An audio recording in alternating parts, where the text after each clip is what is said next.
Khalife général de Tidiane, Serigne Cheikh Ahmed Tidiane Al Maktoum, rappelé à Dieu dans la nuit du mercredi à jeudi à l'âge de 91 ans, 5e khalife de la famille de El Hadj Malick Sy. Nous sommes ici dans son domicile, 6 Fann, résidence pour recueillir des témoignages. C'est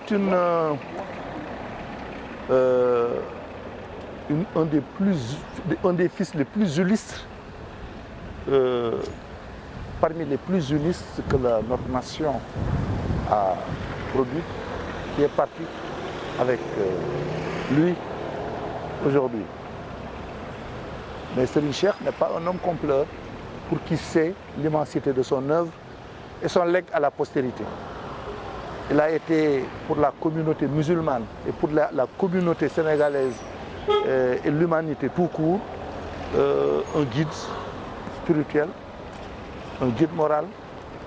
Il a été une référence. Il a été aussi un grand penseur politique d'une très grande spiritualité, mais versé aux problèmes les plus actuels de son époque. Il a pensé son époque, il a pensé aussi l'avenir du Sénégal, l'avenir de l'Afrique. Et au regard de ce qu'il a fait, en particulier au sein de la communauté tidiane, ce qu'il a réalisé en Tivaouane, en l'érigeant en vérité à côté de ses illustres parents, mais en y apportant une contribution exceptionnelle, en véritable université populaire qui a formé des centaines de milliers d'hommes et de femmes. Des millions d'individus se sont abreuvés à cette source et se sont réalisés. Se sont réalisés socialement et se sont réalisés spirituellement. Donc c'est pourquoi je dis, Serigne Cheikh n'est pas un homme compleur, parce qu'il a légué à la société sénégalaise, il a légué à la communauté musulmane, il a légué à l'humanité toute entière un héritage colossal sur lequel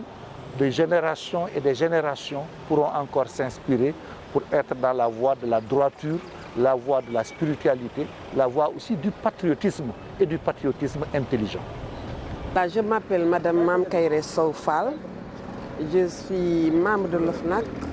mais je suis venue présenter mes condoléances parce que sa femme, Aïda Dem, Adja Aïda Dem, est ma cousine. Donc je suis venue présenter mes condoléances,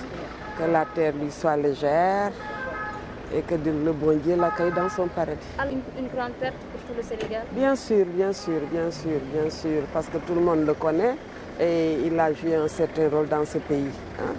Il fait partie d'une grande famille religieuse et il a beaucoup de talibés et tout ça. Vraiment, c'est une grande perte. Mais quand même, que Dieu l'accueille dans son paradis parce qu'il n'était pas jeune, il était âgé quand même. On aimerait bien avoir son âge. Je suis venu pour présenter mes condoléances. Ce qu'il faut aussi noter, c'est que moi, je suis un ami intime de Serigne Pape Malick Sy, qui est le frère cadet de Serigne Cheikh Ahmed Tidiane Al Maktoum. C'est pour ça que je suis venu me rendre à la maison mortuaire pour en tout cas partager cette douleur avec la famille. Et au moment que vous avez su la triste nouvelle, quelles seraient vos réactions? Non, mais je pense que tout le Sénégal a appris la nouvelle avec beaucoup d'émoi, beaucoup de tristesse. Mais la vie est ainsi faite. Je pense que nous retournerons tous vers Dieu. Ce qui est important, c'est de poser des bonnes actions pour que dans l'au-delà, que nous soyons rétribués par rapport aux gestes que nous avons eu à poser de notre vivant. Est-ce que vous pouvez nous parler aussi de sa dimension aussi internationale, sa l'ouverture à travers le monde? Il suffit aujourd'hui de rentrer dans les réseaux sociaux pour savoir qu'au-delà de nos frontières, Serigne Cheikh était aussi connu. Je pense que du Nil jusqu'au Cap, aujourd'hui, au-delà de la Oumma islamique, c'est toute une communauté,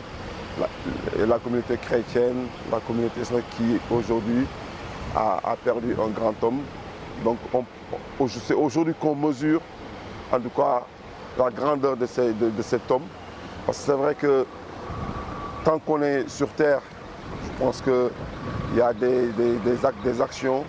qui ne sont jamais, en tout cas, mis au grand jour. C'est au moment où, en tout cas,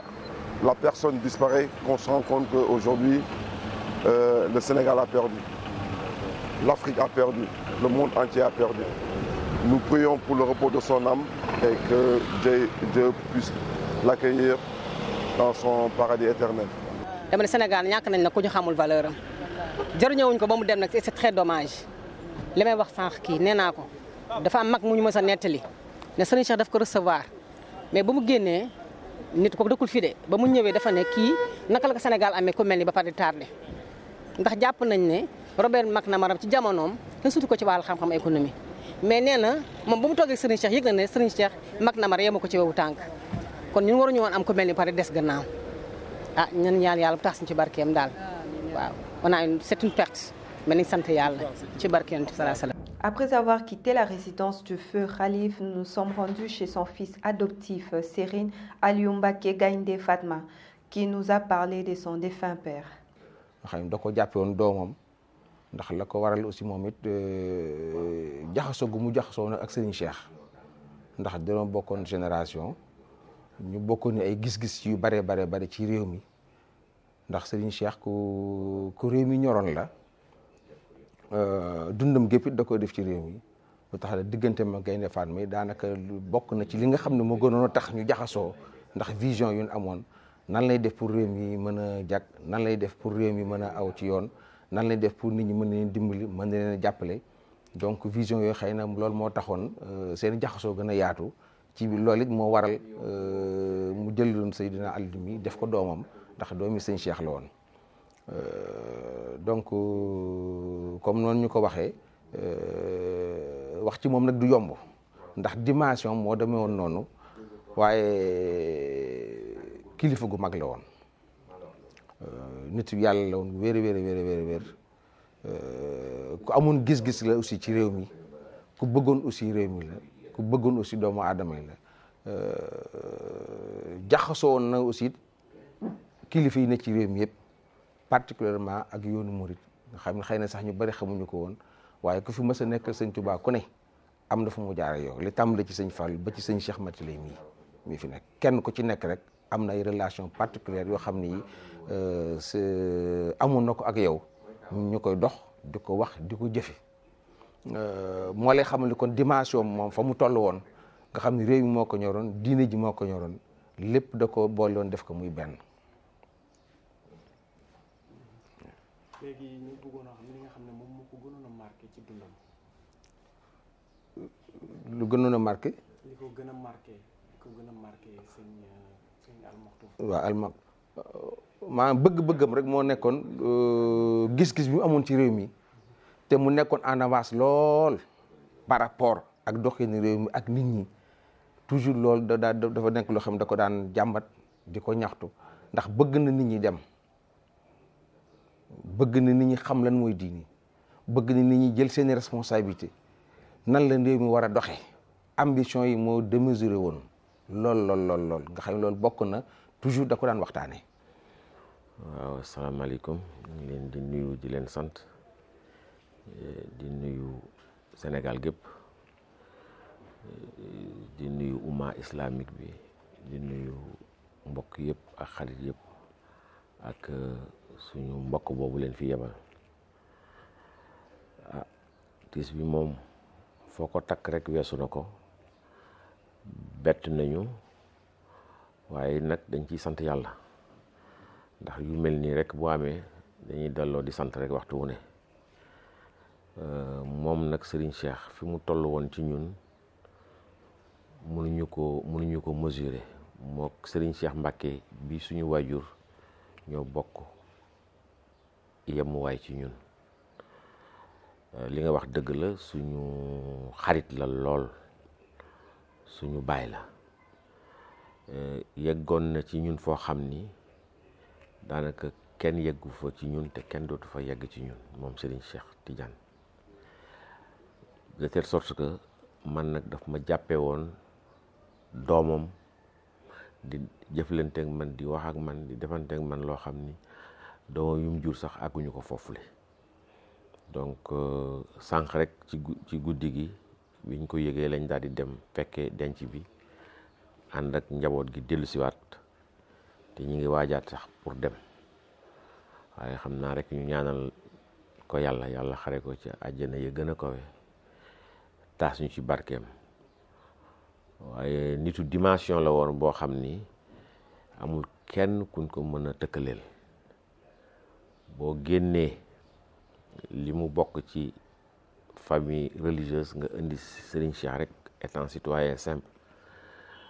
opérateur économique bu mag la industriel bu mag la dimension jaxasoo nañ jaxasoo goo xam ne sax pour lim ko day xaw a tis ci ñun waaye rek di delloo sant yàlla delloo lépp ci loxo yàlla xam ne yàlla rek a fi ne. mais man li ma ci gën a marqué mooy retrait spirituel bi nga xam ni dina koy def mën a toog par exemple pendant 7 ans yoo xam ni lépp retrait spirituel la koy def alors loolu moo ma gën a marqué ci moom. loolu moo ma gën a marqué ba fi mu nekk nii boo koy xalaat sax doo ko mën a expliquer donc loolu moo lay woon dimension Serigne Cheikh fi mu tolloon retrait spirituel boo xam ni daanaka du gis ak kenn ku dul wéet ak boromam loolu c'est extrêmement important pour man ci dundam loolu moo ma ci gën a marqué boo génnee affaire industrielle gi mu doon ak yeneen mais retrait force spirituelle bi mu am nga xam ni mën na toog di méditer pendant des années et des années et des années waxtu wu génnee dina wax loo xam ni àdduna bépp dinañ ci mën a jariñu donc Serigne Cheikh perte bu mag a mag la perte bu mag a mag sànq rek maa ngi koy wax ak Serigne Pape Malick ma ne ko xam naa mag ju baax ñi mu fekkee ak suñu borom ñooñu ña ngay bëgg waaye nag ñun nag ñu ngi ci naxar ba faw waaw ñu ngi ci naxar ba faw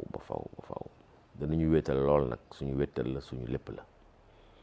waaw suñu wéetal la suñu lépp la jàpp ci yàlla wallaay.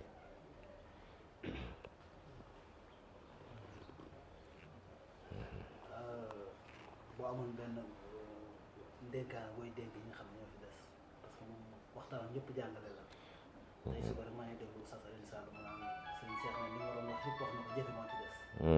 léegi tey lan ngay wax nit ñi fi des. dénkaane nga ñuy def. dénkaane bi rek mooy lim fi bàyyi rek ñu dem di ci root waxtu wu ne di ci naan ndax loolu ba mu koy wax li mu waroon wax yëpp wax na ko xam nga loolu façon tàggatoo la te loolu wax nañ ko ci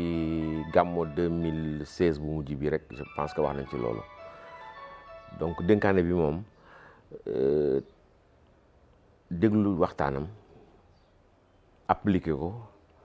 ak li mu bind appliqué ko topp ci jaar-jaar yooyu waaw jërëjëf jërëjëf.